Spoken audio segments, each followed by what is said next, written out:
რაზეც ახლა ვისაუბრებ, შესაძლოა ტრადიციულ მედიცინას სცდებოდეს, რადგან ეს ინფორმაცია ზეციური სამყაროდან წამოსულია. რასაც ნათლად ვხედავ იმ უხილავ კავშირს, რომელიც სამედიცინო ანატომიასა და ასტრალურ ენერგეტიკას აერთიანებს. მედიცინა გეუბნება, რომ ხილი სასარგებლოა და ნატურალური ვიტამინების წყაროა. ექიმები გვაფრთხილებენ გაზიან სასმელებზე, თბილეულსა და ცომეულზე, მაგრამ თითქმის არავინ საუბრობს იმაზე, რომ ღვიძლის გაცხიმოვნების ერთ-ერთი უდიდესი წყარო სწორედ დიდი რაოდენობით ხილია. დაუკვირდით სხვაობას. გლუკოზას მთელი სხეული ინაწილებს ენერგიისათვის, ხოლო ხილისაგან მიღებული ფრუქტოზა 100%-ით კი მხოლოდ ღვიძლში ხვდება. როდესაც ადამიანი მუდმივ და დიდი რაოდენობით იღებს ხილს, ღვიძლი მარტო რჩება, ამ დროს დარტყმის წინაშე. ცხიმი ვეღარ იწვის, უჯრედებში ბუშტუკებად ილექება, ღვიძლი ცხიმით ზიანდება და კარგავს ფილტრაციის უნარს.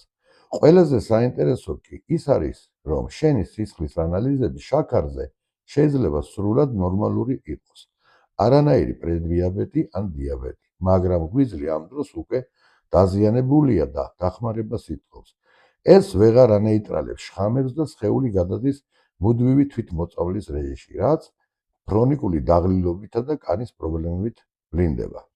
თუმცა ასტრალურ დონეზე ყოველ ორგანოს თავისი დამოუკიდებელი ენერგეტიკული ცენტრი და ვიბრაცია აქვს. როდესაც პრობლემა ადამიანის რეალიზაციაშია, ჩაკეტილ რესურსსა და დაგროვილ შემოთაშია, ეს გაყინული მასა მიზანმიმართულად მხოლოდ ღვიძლის ზონაში ქმნის მკვრივ კერას. სხეული ძალიან ჭკვიანია. ის ლოკალურად ბლოკავს ამ ტოქსიკურ ემოციურ მასალს ღვიძლში და ცხიმოვანი ბარიერით ფარავს მას, რათა ეს დაბალი ვიბრაცია სხვა სისტემებზე, მაგალითად ნერვულ ან ენდოკრინულ სისტემაზე არ გავრცელდეს. სანამ ადამიანის ენერგეტიკული მატერია ძლიერია, ის ახერხებს ამ ბლოკის იზოლირებას. სწორედ ამიტომ ხელით დიაგნოსტიკის დროს ღვიძლთა მკაფიოდ ვძნობ ცივ საცობს, მკვრივ მასას ან შინაგან სიცხეს. მაგრამ ადამიანის პანკრეასი ან შაქრის ბალანსი ფიზიკურად ჯერ კიდევ ხელუხლებელია, ანუ ნორმალურ მდგომარეობაშია.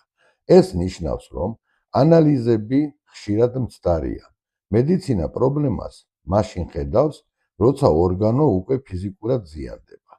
ენერგეტიკულ დონეზე კი პროცესი